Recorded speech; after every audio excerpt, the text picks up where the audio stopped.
Praise the Lord. Oniadofo. Yɛde nkyia every Church of Pentecost. Sehwebɛkwai. Ɛna yɛde ɛbrɛw. Onyankopɔn asomdwe ɛnkaw. Na wɔnkɔ so ara ɛma ne dom ɛne ne mbɔbrohunu ɛnyɛ kɛse ɛwɔ wo so. Ɛwɔ Yesu Kristo din mu. Yɛfrɛ me Vincent Anane Dente. Church of Pentecost Sehwebɛkwai. Nansan me ne wo atwetwe nkɔmbɔ bebree ɛde fa Onyankopɔn ne dɔ a wɔwɔ ɛde ma ne mma. Ɛnɛ me ne wo ɛkasa afa asɛm bi a ɛwɔ ndwom aduonu mmiɛnsa a ɛyɛ Psalm 23 ɛyɛ verse a yɛate ho asɛm ateateateatea but ɛho akɔhia sɛ ɛberɛ a ɛte sɛ mu no me ne wo bɛtwetwe nkɔmbɔ ɛwɔ ɛho. Na yɛde ato ɛnɛmmerɛ yi a yɛba bɛwura mu a ewiase ayi hu na nipa anidasoɔ asa. Na yɛmu bi deɛ yɛda so ara anim sɛ yɛwɔ owura bi a ɔno ɔte ase na ɔno ne Jesus Christ a ɔma nipa anidasoɔ, ɔma nipa nkwa, wɔgye nipa, wɔdɔ nipa na wɔyi yɛfiri asan ne ɔhaw ne amanneɛ nyinaa mu. Sa asɛm a ɛda yɛn nkɔmmɔtwetwe no so no ɛyɛ asɛmbisa. Asɛm no ne botaeɛ ɛne sɛ hwan ɛne wo hwɛfoɔ? Who is your shepherd? Ɛyɛ asɛmbisa kɛseɛ paa ɛwɔ sɛ ɛnɛ wobisa wo ho na me so mebisa me ho. Hwan ne wo hwɛfoɔ? Hwan ɛne wo bambɔfoɔ? Hwan ɛne wo gyefoɔ? Hwan ɛne wo fotufoɔ? Ɛyɛ asɛmbisa kɛseɛ. Madikan aka sɛ yɛbɛ gyina ndwom aduonu mmiɛnsa so na yɛde ayi saa asɛm yi ano. Wɔkan Psalm 23 a ɔse the Lord is my shepherd. Pɔtakasa no Psalm 23. The Lord is my shepherd. I shall not want. He makes me lie down in green pastures. He leads me beside still waters. He restores my soul. He leads me in paths of righteousness for his name's sake. Even though I walk through the valley of the shadow of death, I will fear no evil, for you are with me. Your rod and your staff, they comfort me. You prepare a table before me in the presence of my enemies. You anoint my head with oil. My cup overflows. Surely goodness and mercy shall follow me all the days of my life, and I shall dwell in the house of the forever. Amen. But I can kind of from the English Standard Version. Patakasa yebekan chino. Ose Erade ne mehwefo. Hweri hia me. Oma me da adidibia a ɛhɔ yura ye from. Wɔde me fa akwantrene so. Ne dinti. Wɔde me fa akwantrene so. Ne din enti. Sempo menam owuo sum kabii bɔn mu a mensro bɔne biara ɛfiri sɛ ɔne me na ɛwɔ hɔ. Waba ne wo poma ɛna ɛkyekyere me werɛ. Woto me pono matamfo anim. Wode ngo fɔ me tirim na kuruwa yɛma ebu so. Ampa ara yiye ne adɔyɛ nko na ebedi machi. Me nkwanda nyinaa na metena Awurade fie daa. Manka amen kɛseɛ paa. Ɔdɔfo a wotie me. Asɛm a me ne wo ɛkyɛ anwummerɛ madikan aka sɛ ɛyɛ asɛmbisa. Hwan ne wo hwɛfo? Hwan ne wo fotufoɔ? Hwan ne wo bambɔfo? Sɛ abrabɔ mu ɛyere so ma wo a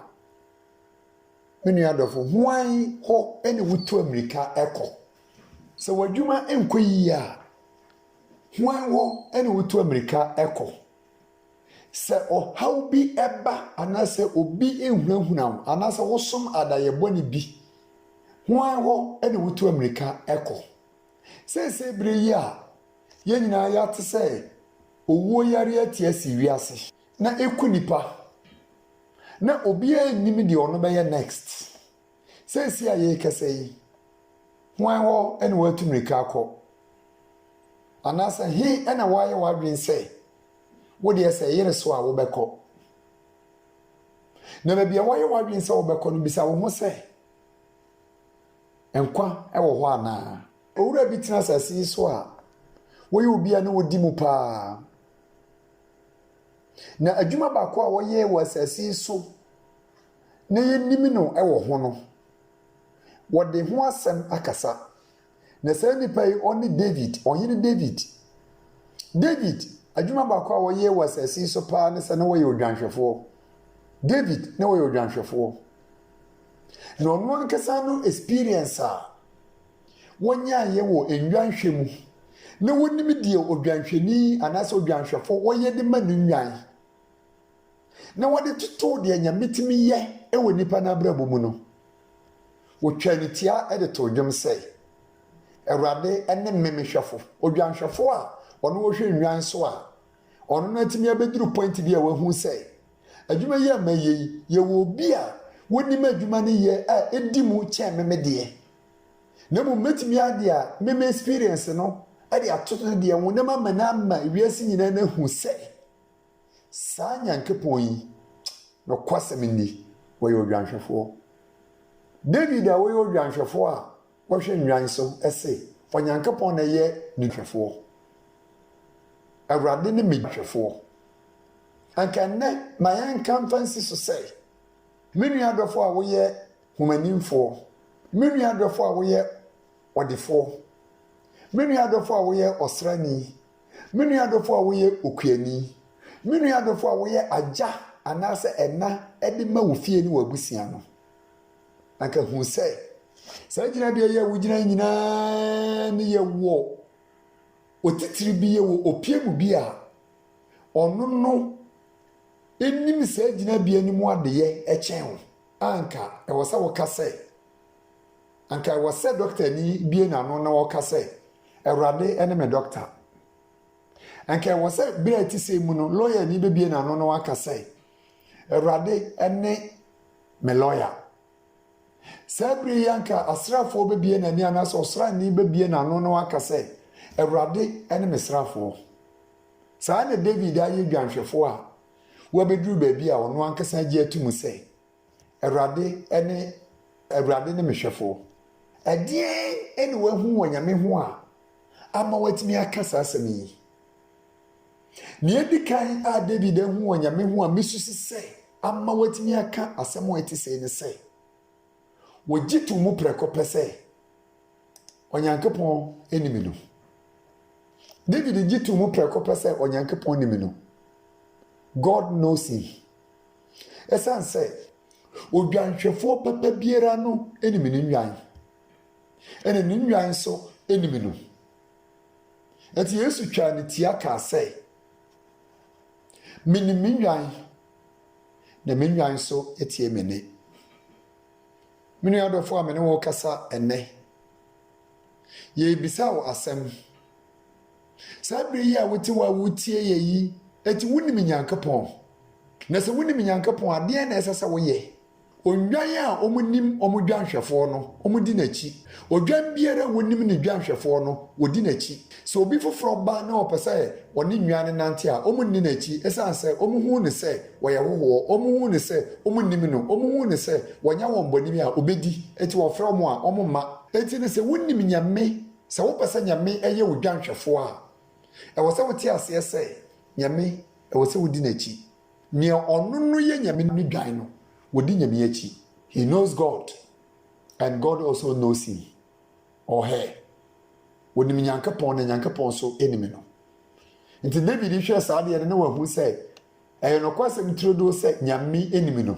nyame nimi no nyameka no ho ene David se ho ade bi wo nyame mu a wo se hu se da bi we de wo yo dwanhwefo pa ade wo hu wo nyame mu ne se onyame emma no ano aduane ade wo hu wo nyame mu ne se nyame emma no ano aduane. God feeds him and the pay when nyame mu ne nyame de ma no saa na no David na bra na one enwan no enam no wo yo dwanhwefo nti na ono no de nwan no de kɔ adidi bia ɛwɔ ahahan ɛyɛ promprom sɛde yɛ kan Psalm 23 a yehu ye wɔde wɔn kɔ adidi bia ɛwɔ aduane ɛyɛ promprom nti ama Psalm 23 2 no ono no wɔka sɛ he makes me lie down in green pastures, he leads me beside still waters. Baby a ɛwɔ aduane yɛ promprom baby a nsupa ɛwɔ no ɛbra ne David wɔyɛ odwanhwɛfo no wɔde ne nwan firi fie na wɔde wɔn kɔ adidi bia ɛhɔ ɛna wɔde wɔn mɛkɔ wɔfa wɔn kɔ akwareɛ so baby a desert ɛwɔ a mmoa ne nya aduane ɛni asɛm a mene wo ka menua ɛne sɛ hwan ɛna ɛyɛ wo bambɔfoɔ hwan ɛna ɛyɛ wo fotufoɔ hwan ɛna ɛhwɛ wo so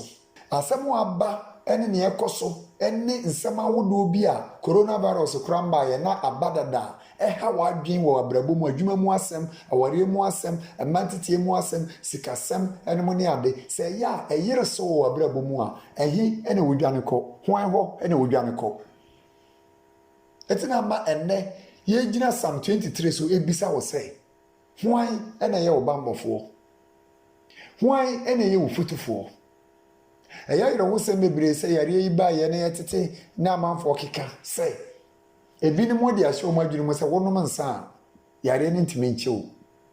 eti ɛbrɛ a asɛm aba a ɛwɔ sɛ nipa edwane ɛkɔhwehwɛ ne bɔfoɔ wɔdwane kɔ nyame hɔ na nyame a David ankasa a wɔyɛ dwanhwɛfoɔ atumi ehu ne sɛ wɔsɛ awurade ne me mehwɛfoɔ awurade ne mehwɛfoɔ no na nka wobɛdwane akɔsa ɔhwɛfoɔ yi a wahwɛ ɔhene David so ama wanya nkwa atena ase ama ndɛ animnyam aba ne din ho a yɛbɔ ne din a na yɛhu sɛ animnyamfoɔ bi aba asase so abɛtena ase a yɛfrɛ no sɛ David no wodwane akɔ apɛtɛsi hɔ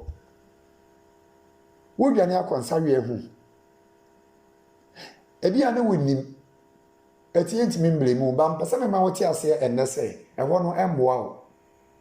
yɛwɔ nyame bi a ɔyɛ odwanhwɛfoɔ na wodwane kɔ no hɔ a na wode wo ho ma no wofa Kristo Yesu sɛ wo kra gye nkwa a ɔbɛhu wɔde wobɛka no ma ho ɔbɛgye wo nkwa na nkwa a yɛka ho asɛm no ɔbɛgye wo asase yi so na da nkwa ni awie nso wɔn nsa bɛka bi yɛwɔ saa nyame no ɔno na manya a na mekamfo no akyerɛ wo yi yɛwɔ nyame a wɔdwene wo ho a wɔbɔ wo ho ban nti ɔbɛprovide ɔbɛma wo deɛ wobɛdi ɛna no na me ne wo ka nyame asɛm na meka biribi de fa mpaebɔ a yɛato ne din sɛ the Lord's Prayer Yesu Kristo akyerɛ yɛ saa mpaeɛ no bɔ na mekyerɛ w'asɛm bi give us our daily bread na saa asɛm no ɛwɔ the Lord's Prayer ni mu no ɛyɛ ano dodoɔ no ante aseɛ ɛdene sɛ obi abɔ bra na ne fridge mu na aduane ɛwɔ hɔ sɛ bia yɛkasa yi sɛsi akuroma yɛhu yi ebinom akɔtotɔ aduane a wɔde agu wɔn fridge mu a wɔn astɔ bi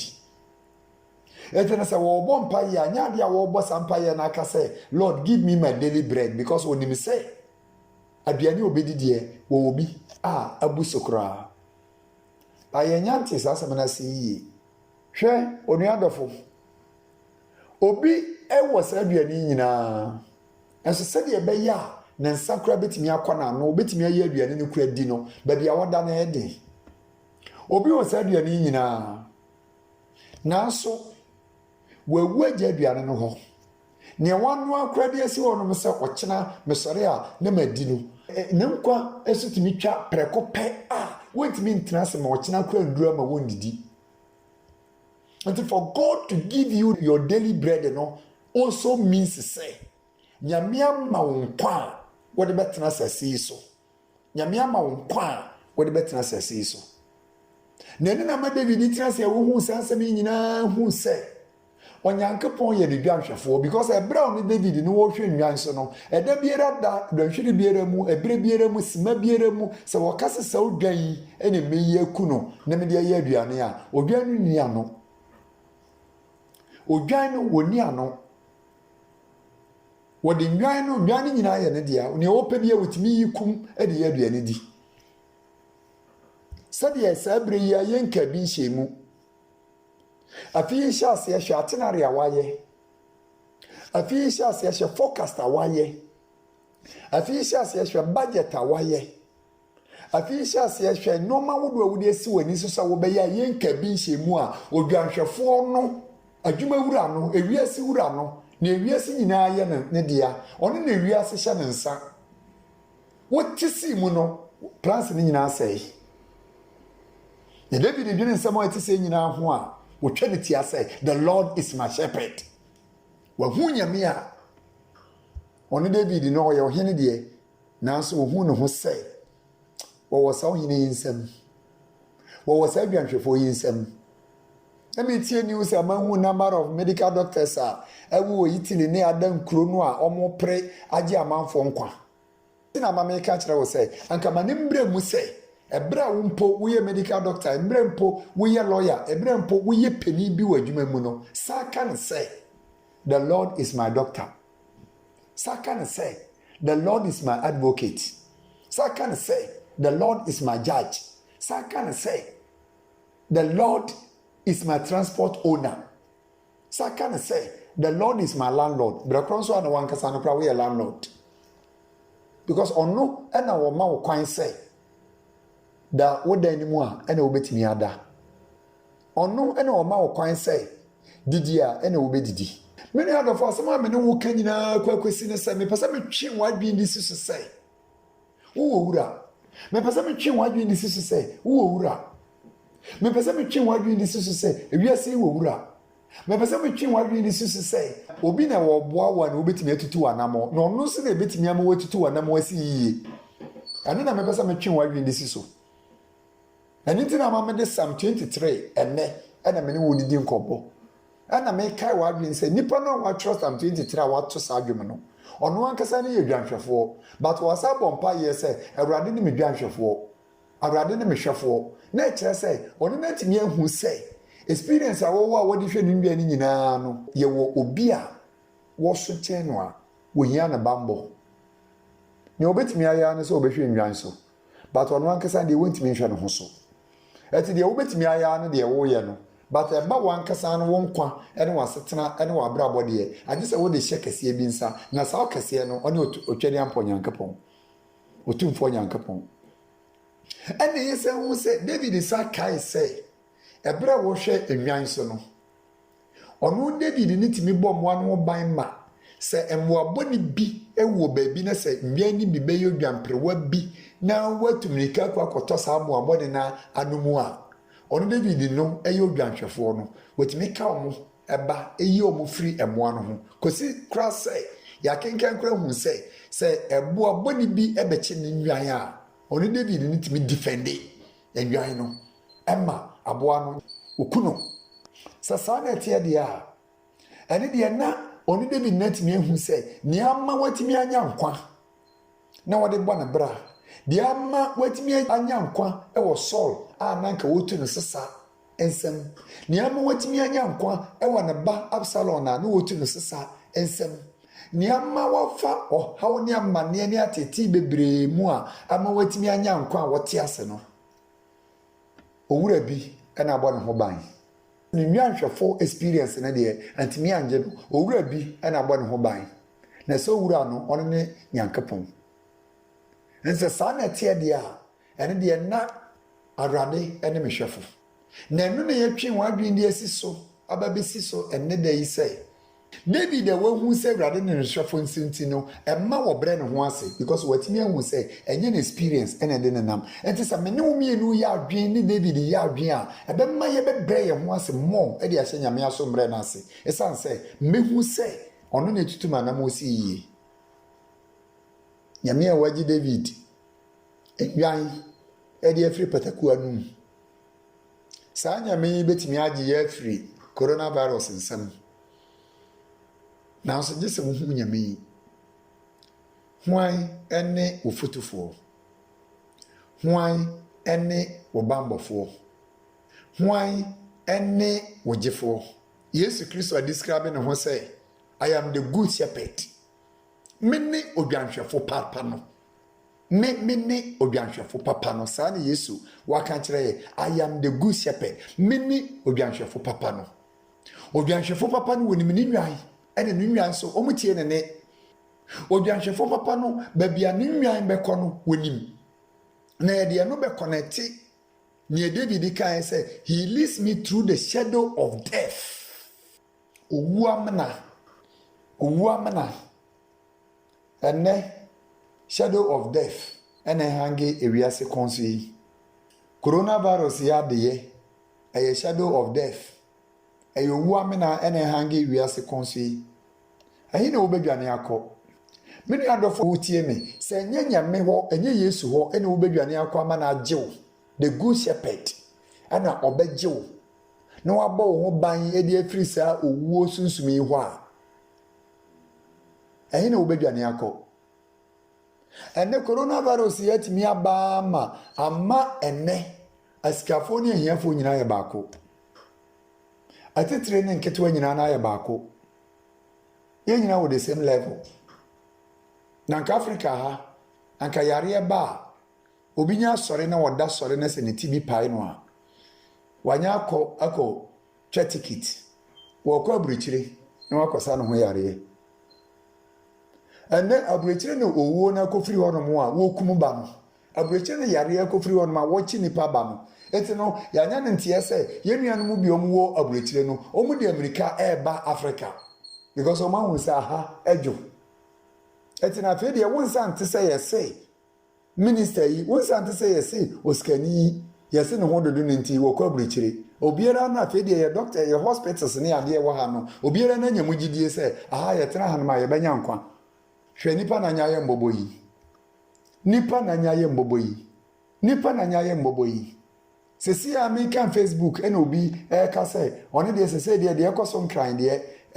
ya record coronavirus issues bi wo kura kesi eni mu nti oni de obedwane akọ kura se wo dwane akọ kura se akọ hi odofo wutie mi wo dwane akọ kura se akọ hi dwane kọ Yesu nchen se wonim se yetimi dwane owo dia ene de dwane kọ Yesu nchen san say coronavirus wo enduru owo a ebeku nipa yi owo mprenu a ede nipa be ko bonsem gyamu na wakohunu daa mame ese witimi hu se owo ba ye dwane de a ene de Yesu atene nensa akra wayira wo mra Yesu nchen one na ye nkwa wura one na ma nkwa a na nkwa wo ma na ye friends da nkwa everlasting life eternal life nkwa ni ahyase nkwa ni awieye one ne nkwa wura etini se ebetimi adwane ebi suggest lockdown ebi suggest shut down ebi suggest close down and they down brofo nkwa na nde aba nipa brimbirim ato nipa so na sa na etidi a odofo wonnim se edabi ba ewiase ibeko na wieye me ka won the plane say coronavirus bi Yesu awu na Yesu besa babiom ogwanhwefo no besa babiom yabambofo no besa babiom na one de wokasa esanse tro wonte se nipa obetwa tro nti wo se obesa babiom na obeba sa shadow of death kitwa yi ene ye dwane yi Yesu besa babiom ana mbasa me ma wote ase se coronavirus kura no na anku a se coronavirus kura no na ankumia mentena sase so enchene bo de ameko malaria kura kum yarwa hodo a ya bobodin a yenimi ni nyina no ekum enti se coronavirus yikura batwamu a stela no hwehwe waje nkwa a one ni Jesus Christ na so no wai ho ani wo fotofo ho an wona wodwane akọ wodan a wasi a eye wo se yimoma ye nyina ye ntina fie moma ye nyina ye ntina fie se nyame ankasa no a wokuta ne wiase amba mu na se yare to aso ko na nim kakra wo ndade do sen ena obetimi atena ahye wodan mu ne nyina bisa wo ho nsem ebre te se mu enkomo da me ne wodi nti na me de sansem nyina eba mu na ya dwendwen nsam ho na ehu se nipa nsa hwee na ehu se nipa nsa hwee na sɛ ɛwɔ obi a yɛbɛdwane akɔ no hɔ a yɛndwane nkɔ nyame hɔ na nkwa ɛwɔ Kristo mu nkwa ɛwɔ Kristo mu ɔdɔfo a wotie me tumirika bra Yesu nkyɛn na wɔngye wo nkwa wɔka Psalm 80 verse 1 a sɛdeɛ wɔsi fa so ka no ɔbrɔfo kasa no mani agye ho paa first part no ɔse oh give ear shepherd of Israel you who lead Joseph like a flock ɛwɔ na ɛyɛ me de ahanom no ɔdwumtini na sɛ describe Nyankopɔn sɛ wɔyɛ odwanhwɛfo ɛne wɔbɔ mpayɛ na wɔsrɛ sɛ brɛ waso ase ne tie me Israel dwanhwɛfo brɛ waso ase ne tie me Israel dwanhwɛfo eti no ahanom no ɔdwumtini na hu sɛ ɔman Israel nyinaa no ɔmo wɔ dwanhwɛfo baako pɛ ɔne ɔsorosoro Nyankopɔn na ɔsɛ wo ɛne wodi Joseph kan te sɛ odwan wo ne wodi Joseph kan sɛ wodwan you who lead Joseph like a flock Joseph yɛ ɔne hwan na bɛsɛ yɛbu akonta bi asɛm a wɔka no wɔ ha no bɛsɛ me ne wobu akonta bi Joseph yɛ ɔne hwan Joseph yi ɔne ne Jacob ba a ne nuanom de enwan kɔ ɛsrɛ so adidibea a awofo na asuma ne sɛ wɔnkɔ na wɔnkɔhwɛ sɛ deɛ ɔmo ho te a wɔkɔɔ ya ɔmo kyee no na ɔmo de ne hyɛ amana mu na ɔmo di akyiye ebi sɛ yɛnku no ebi sɛ yɛngya no ebi sɛ yɛnku no ebi sɛ yɛngya no ɛna ɔmo sa tɔn no de ma nipa foforɔ ɛna ɔmo de akum aboa no bi ɛna ɔmo de aboa no mogya asrasra n'atadeɛ mu baa yɛbɛbɔ papa no amanneɛ sɛ yɛnnua no aboa bi akyi na aku no nti n'atadeɛ ni na so ne nuanom ɛna atɔn no ɛna wɔne a wɔtɔn maa nso sa kɔtɔn maa owura bi ɛna Joseph yi kɔdii Potiphar fie ɛna wɔsom ɛwɔ Potiphar fie no wɔnyɛ animnyam wɔ fie hɔ nanso ɛbɛduru baabi no na Potiphar yere ɛpɛ no na Joseph yi kuta ne mudie mu ɛwɔ nyame mu ɛsiane sɛ wɔnim nyame bi a wɔyɛ dwanhwɛfo a wɔhwɛ Israel so ɛna ɛkɔbaa sɛ wɔamma kwan ma ɔne maame no anyɛ bɔne na ɛne maame no twa atorɔtoo no so sɛ kyerɛ ne kunu sɛ wakɔda yi pɛ sɛ wɔfa me ɛna yɛkyii Joseph ɛna yɛde no kɔtoo afiase hɔnom no a yɛde no kɔtoo yɛ no nso no nyame asɛ di n'akyi ɛwɔ hɔnom asa ama n'adom a ɔno na ɛkyerɛ da yɛsom ase ɛwɔ afiase hɔ ɛma ɛnam saa kwan no so ma yɛyii no ɛma Joseph sa bɛyɛ prime minister anaasɛ panin paa ɛwɔ Egypt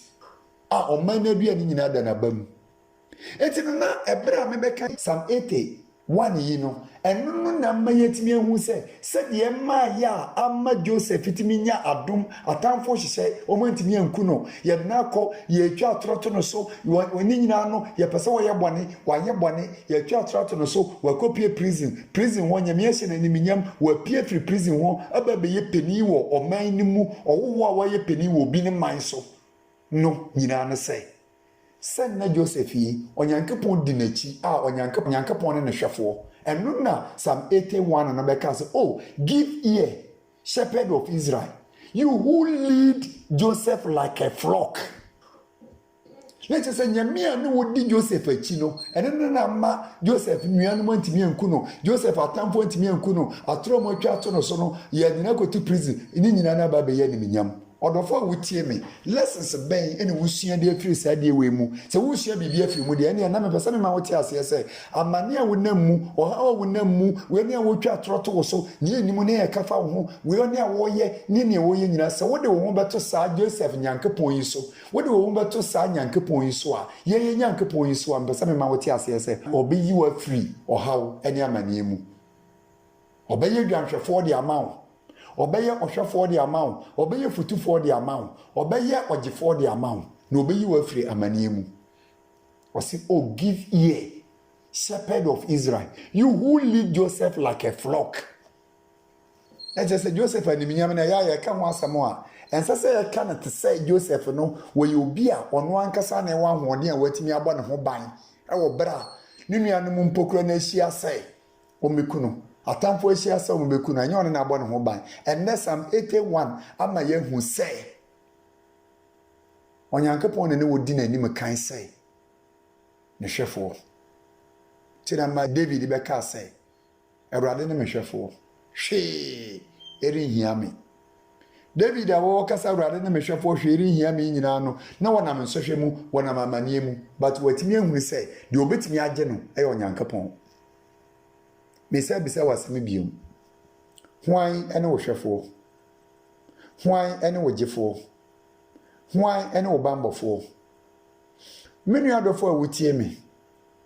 Wanante abɔ bra na wode wɔn nko a wadwene anante. Wode wɔn nko a wahoɔde anante. Wode wɔn nko a plans anante no.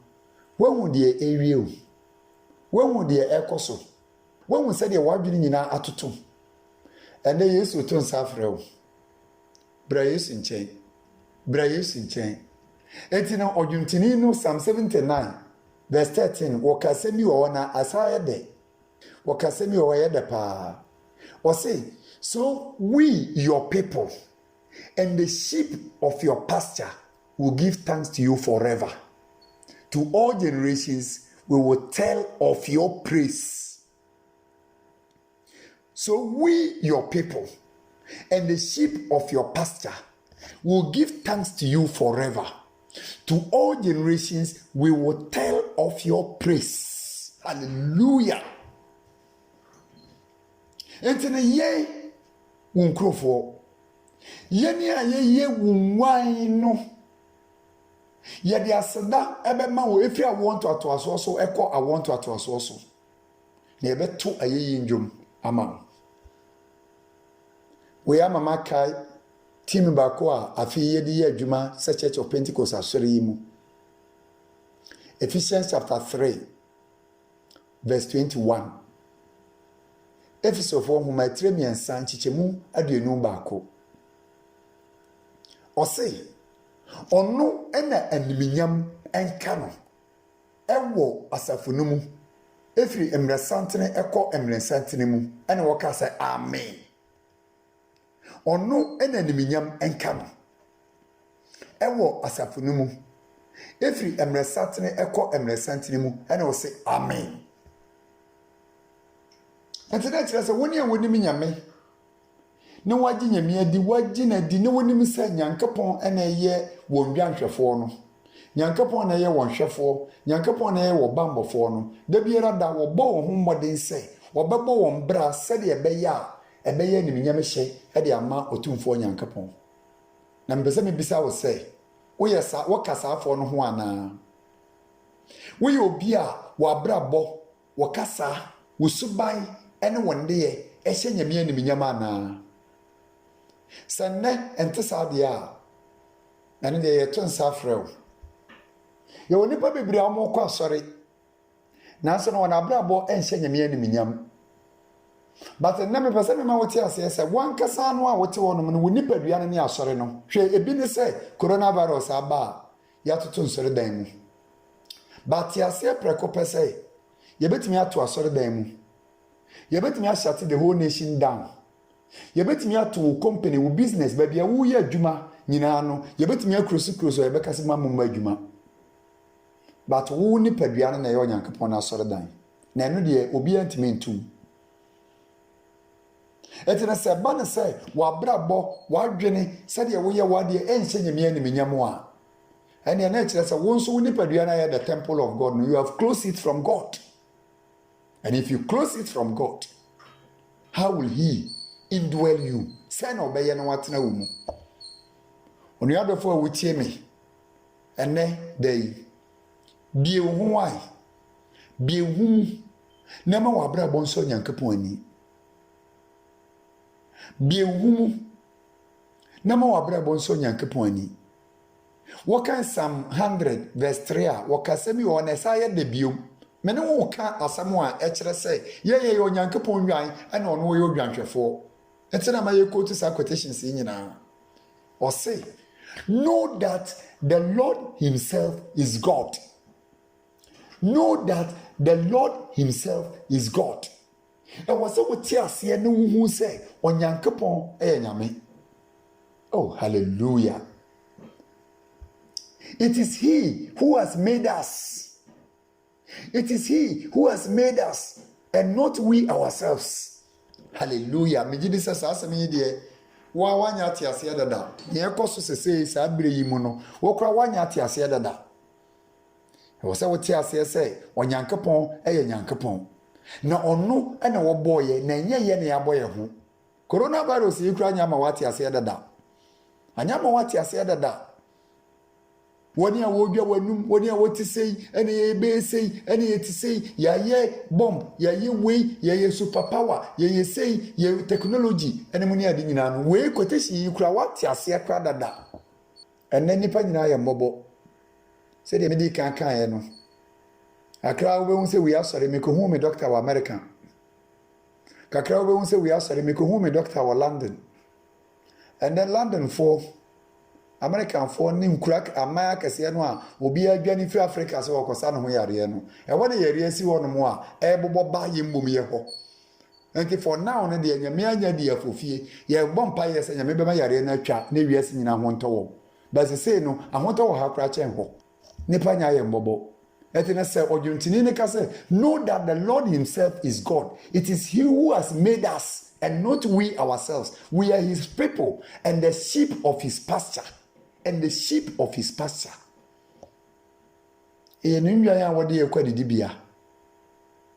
Remember, we are talking about who is your shepherd,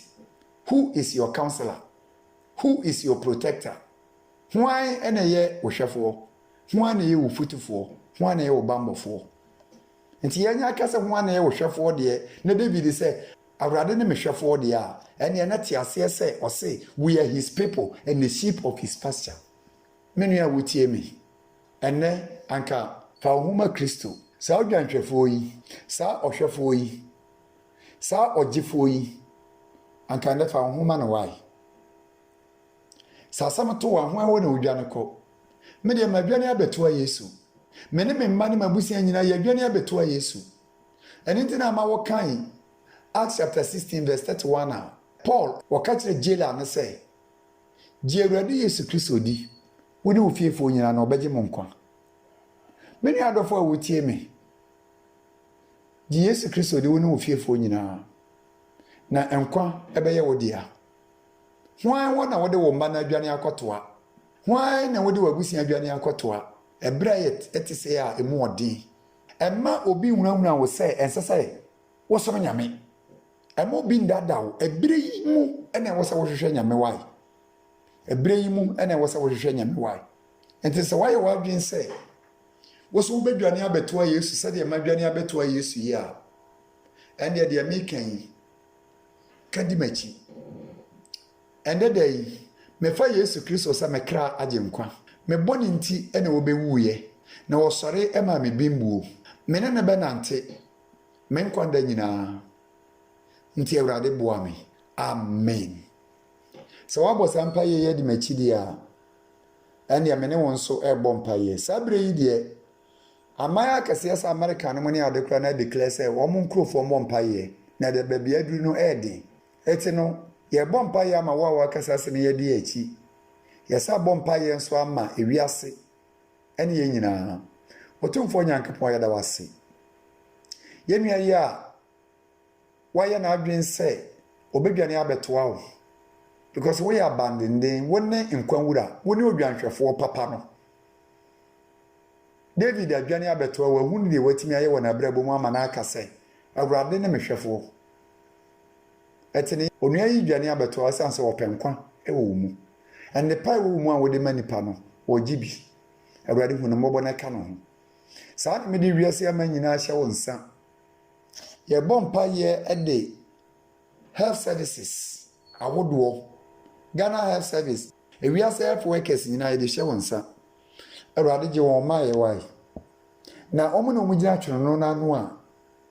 nimidi a wode ama won omo de twitwa agi nipa ahode a wode ama won nyansa wode ama won adom a wode ama won ahode a wode ama won tumi a wode ama won omo de ye adwuma Awurade boa won security services hye wonsa ndwumaku awodo a omo de so rekɔ adwuma no mu di akɔne aba tempenten kwa ewo yare yi ho sɛ de ebe ya obesusom na adom ne ahode ne nyansa wode ama omo de ye adwuma na de ahoto aba no Awurade boa wo ye scientists nyina hye wonsa ma wonimidi a wobetimi ahuna hahaman a wote ni bomu a obanya yare yi ho aduro afi yare ya awrade stop no babia coronavirus aduru biera na awrade stop no in the name of Jesus Christ abofo a mo ya owu abofo a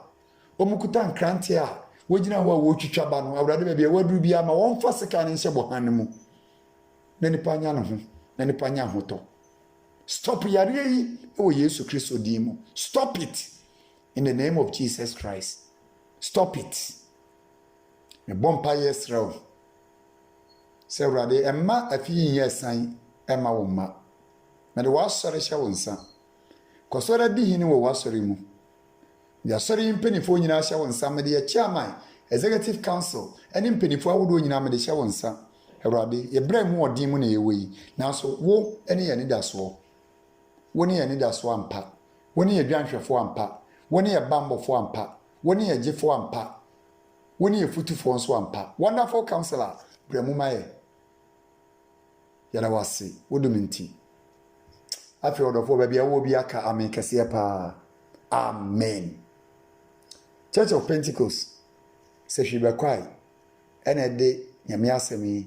aba ebra etisemu ya to nsafre wo se mentena ho to anamo ba bibiera Pentecost ni Pentecost sofo Pentecost eda bia wo to anamo nako na mane hu se wo de hu ama Kristo mane hu se wo de hu ama Kristo ya to nsafre wo se bra na ya ne wonsum wo hu ba bia ye nkrofo wo bia wo mekere wo de asese wo ye se wonso Bible believing church bia eben wonso na wo pasa wo konso a obetimi nso akọ sede be ya nkwaje ewo Kristo mu be ya wo de eno ene ye hia asem kase na me won hyirawo Apostle Vincent ana ne dente ena ono wa kye nyame asem yi nyame nka wo amen.